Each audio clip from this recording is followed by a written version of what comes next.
Today's gospel begins with the realization that we need to live life loving God and neighbor. Indeed, all three synoptic gospels speak of the two greatest commandments, love for God and love for neighbor. But the lawyer persists in asking an obvious question. And Jesus replies with the touching parable of the Good Samaritan.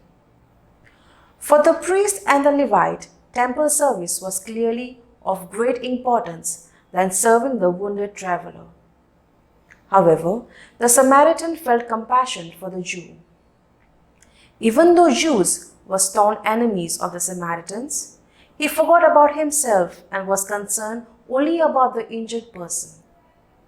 After rendering first aid, he took him to the inn and even underwrote all the expenses the innkeeper might incur for his treatment. In short, this was totally off service to the neighbor. Jesus thus illustrates the love of God and neighbor are intertwined. What an apt response to the lawyer's first question. What shall I do to inherit eternal life? Life becomes meaningful only when we extend a helping hand to those who are hurting, distressed, or in need of assistance. How do we see our resources? Are they only for our comfort? What is our attitude towards our needy neighbor?